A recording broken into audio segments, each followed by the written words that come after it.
often I get asked the question, how do I see in VR? And my answer was muscle memory.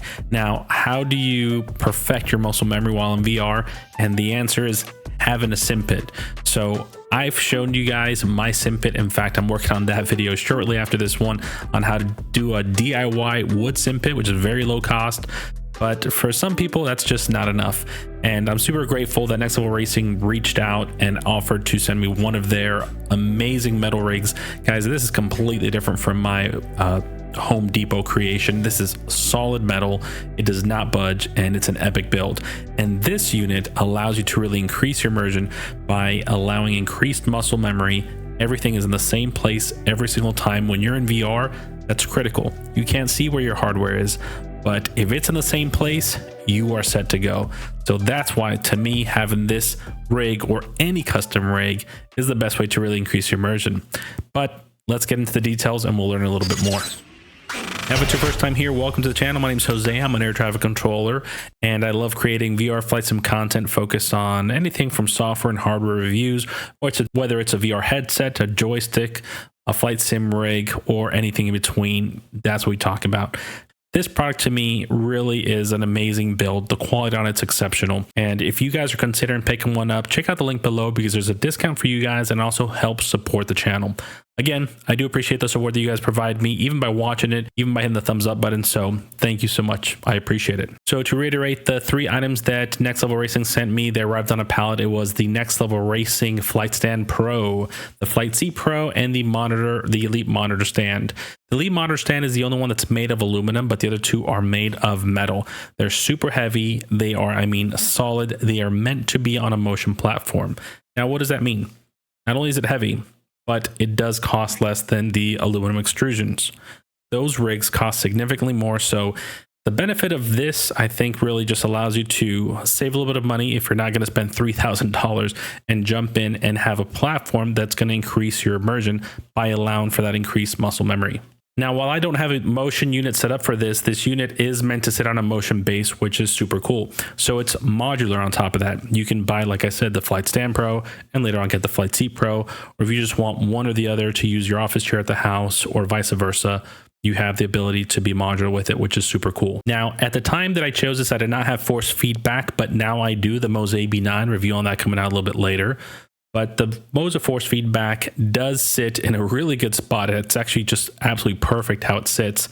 But this unit is so solid. I can feel the vibrations from the Moza force feedback unit on my butt, like everywhere. You just feel it shaking the whole system. I mean, this thing is so solid. Now, a couple tips before I continue. You are definitely going to want to figure out a couple things. Number one, what room in your house do you want this in? It's heavy. It's not easy to move around.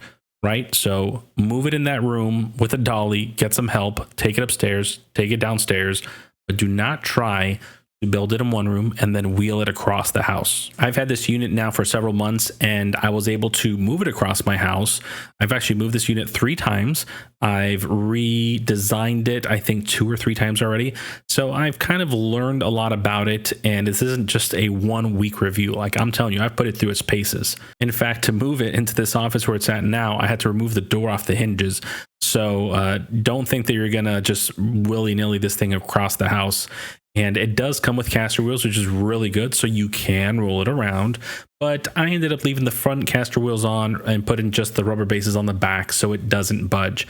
But I have the ability to roll it back if I need to get access to the back if I need to remove something or just get better access to my USB hubs. Grab up the setup. As you can see, it's pretty straightforward. On the website, they do have videos which are really nice. The manuals are digital. They also provide color manuals.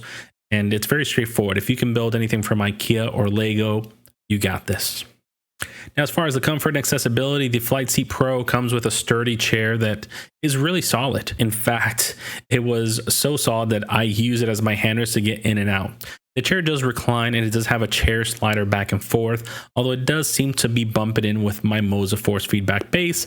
It does work pretty good. Now, the Flight Seat Pro surprisingly was very firm at first. I mean, very firm. It was so firm, it was stiff. Had I done a review within first receiving this unit, I don't think it would have been as favorable on it. After several weeks of using the unit, I think the chair kind of just broke in and it got significantly more comfortable. But initially it was so firm that it was just not the greatest thing. and I couldn't last for more than an hour. Now, to mention accessibility, getting in and out is really half the fun, right? I always like to watch my friends and family get in and out, and I kind of have to tell them what to do because immediately they want to grab on the WinWing autopilot panel. I know where I can grab and what I can't do, but it's kind of difficult, so you just have to watch your family and friends as they get in and out. Overall, if you don't have any physical disabilities on movement, you should be able to get in and out just fine. Now, my rotor pedals are the trusty Logitech 3D Pro Classics. They work great, and I do have my setup nice and tight and close. Even though I'm 5'8", I have it set up that way just because I want my kids to be able to reach. Now, it's not difficult to adjust, and I can do it, but I just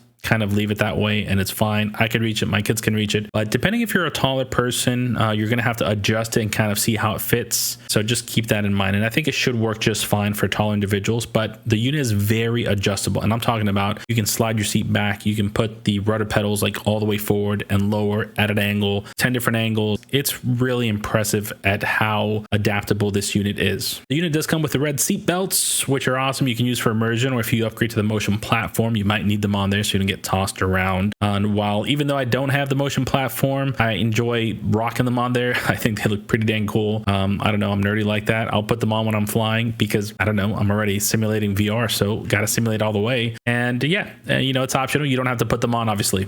So let's talk about the price and value. Now, I think the value here, number one, is on the increased immersion. For us VR flight simmers, what do we want? We want to be immersed in the cockpit, right? We want to get to a place where we do have that mixed reality, and that's a subject for a different video. But having the muscle memory while we're in a place where we can't fully see the cockpit is going to be the next best thing. Not only that, you know, once you have mixed reality pass through, you're going to want to have everything in a solid platform. So it's even more of a reason to consider getting yourself a platform that allows you to hold all your flight sim hardware in one place. I'll tell you what, guys, like flying in VR is, you know, when you fly at your computer desk, it's a lot of fun, but being able to have a place where you just come, turn on your computer, maybe switch the input, right? So I have 2 monitors, 1 TV, and the VR headset. So if I'm creating content, I sit back here on the office chair, but if not, I throw it on the 55-inch and then I just use virtual desktop to fly in VR, and everything is in the same place. My joystick is in the same place. My gear is in the same place. It increases immersion so much. So that's the number one value you get here. And the price, it's still, I think combined, I think it's $1,100 for the Flight Stand Pro, Flight Seat Pro, which is nothing to scoff at, but also it's not $3,000 or $4,000 for a motion sim, which is really cool. And on top of that, you get a really high quality build. It's modular and you can add motion later on. So that's just 3 items on top of the main point, which is the increased immersion. All right, so I'm briefly going to touch up on a couple cons. You know, some of these might be personal, and then we'll hit it up with a conclusion here, just give you my final thoughts. But the first thing I'm going to say is I would love to see Next Level Racing improve how you get in and out of the unit. Now, look, we all simulate, we are, you know, flying fighter jets. We don't want to simulate getting in and out of the fighter jet, even though it's half the battle. It's totally capable, but I have to be really specific, like I said, when I have friends and family get in and out, just so they don't either grab the wrong thing or so I don't break some of my hardware. You know, the hardware we buy, it's not always, you know, it's typically not going to be metal items. They're typically going to be made of plastic, which will last plenty of years, but you have to take care of them. So the challenge of getting in and out of the units could be solved with having a rotating hinge, a heavy hinge on the right hand side or left hand side that just rotates outwards and just allows the joystick or throttle column just to rotate 90 degrees to the side. You set in, it rotates back in, lock the pin in, and this still allows for the execution of the motion sim, something I'll share with them later on. And I've actually done this with my wood rig, and I used the heaviest hinge I could find at Home Depot, and this worked flawlessly. Additionally, better force feedback support as the market keeps evolving.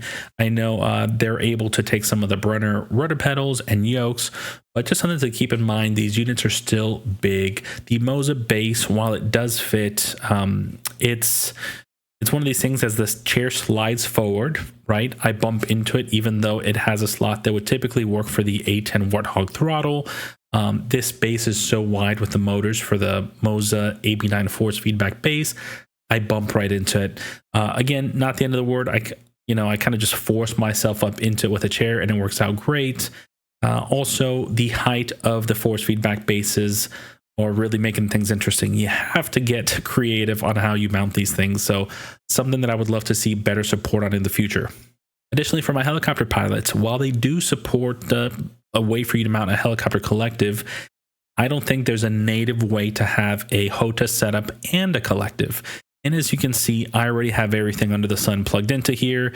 I think the next thing I need is like a popcorn machine, and I'm probably never going to leave. But I would love to have my collective, a HOTAS, and a Honeycomb Bravo on there. The only thing I don't want on this setup is a racing wheel. I'll do that on a second rig. But being able to have your HOTAS collective and, your HOTAS throttle and a collective would be clutch. All right, guys. So in conclusion, I think this is probably one of the best products that's ever been sent my way. And having platforms like this on the market, it's really just going to increase immersion. So take a look at what's out there, compare them to this, check it out. If you consider picking one of these up, check out the discount code below. It's something that'll, help me out, help the channel, help the mission here as we continue moving forward, and also gives you guys a little discount. So thank you to Next Level Racing for sending this out. Thank you guys for watching. And if you have any questions, drop them below. I will answer them, as well as I'm sure Next Level Racing is going to keep an eye on the video, and hopefully they'll see if you guys have any questions for them. If not, I can relay them. But I am super happy with this rig, and if it goes through any more transformations, I'll definitely let you guys know. But thanks for watching, guys. Take it easy. Peace out.